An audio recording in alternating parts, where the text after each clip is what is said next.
ইসরায়েলে আটকে থাকা ভারতীয়দের নিয়ে একের পর এক বিমান দিল্লিতে ফিরছে।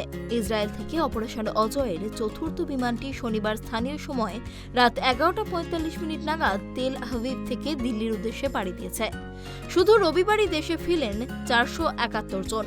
এখনো পর্যন্ত ইসরায়েল থেকে ভারত সরকারের উদ্যোগে মোট 918 জনকে সরানো গিয়েছে।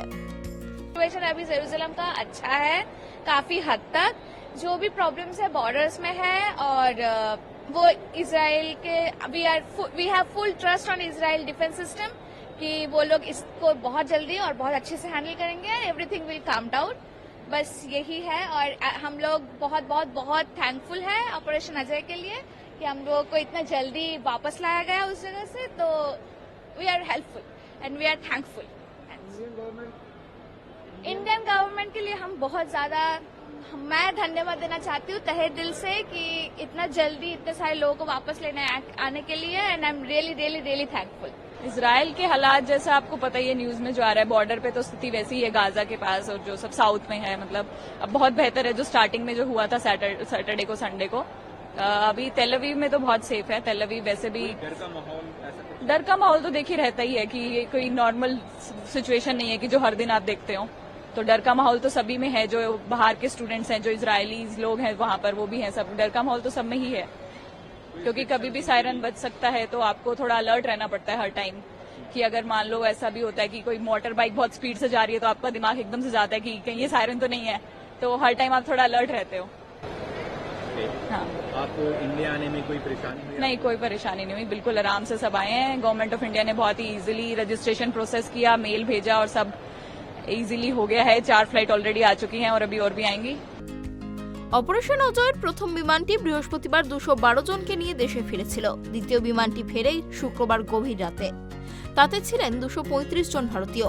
গত 7 অক্টোবর প্যালেস্তানীয় সশস্ত্র গোষ্ঠী হামাস ইসরায়েল আক্রমণ করলে সেখানে প্রবাসী ভারতীয়দের প্রাণ বিপন্ন হয়ে ওঠে। মুহুর্মুহুর গোলাবর্ষণ, ক্ষেপণাস্ত্র এবং বোমার আঘাতে জর্জরিত দক্ষিণ ইসরায়েল। সেখানে সাধারণ মানুষকে ঘরবাড়ি থেকে বাংকারে আশ্রয় নিতে হয়েছে। খাবার, জল, বিদ্যুৎ পরিষেবা ব্যাহত। হামাসের বিরুদ্ধে যুদ্ধ ঘোষণা করেছে এবং লড়ছে ইসরায়েলও। তাদের পাশে দাঁড়িয়েছে আমেরিকা সহ পশ্চিমী দেশগুলি। ভারত ও ইসরায়েলের প্রতি সমর্থন জানিয়েছে। The very fact that a lot of people didn't know this operation is actually doing very well. It is seamless. It is well organized. And I would like to convey compliments to our Ministry of External Affairs, but because now everything is, everybody knows what is to be done. So whenever an emergency comes up, the whole procedure starts working. And one thing that certainly has happened after 2014, under the leadership of our Honorable Prime Minister, he has given a very clear message to the country, confidence to the countrymen that wherever they are in the world, if something goes wrong, the government will take them out. Sir, what do you say?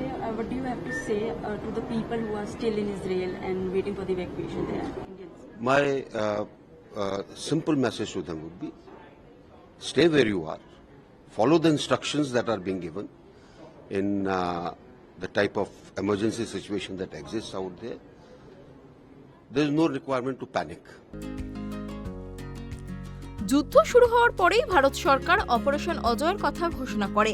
এই প্রকল্পের মাধ্যমে যুদ্ধ বিধ্বস্ত ইসরায়েলে আটকে পড়া ভারতীয়দের যত দ্রুত সম্ভব দেশে ফেরানোর চেষ্টা করছে সরকার। রবিবার দিল্লির বিমানবন্দরে উদ্ধারকারী তৃতীয় বিমান নামার পর সেই বিমানের যাত্রীদের বিমানবন্দরে স্বাগত জানান কেন্দ্রীয় মন্ত্রী কৌশল কিশোর। বিমান থেকে নামার পর প্রত্যেকের হাতে একটি করে ভারতের জাতীয় পতাকাও তুলে দেওয়া হয়েছে। দেশে ফিরতে পেরে স্বস্তিতে যাত্রীরাও। Bureau report, Tribe TV.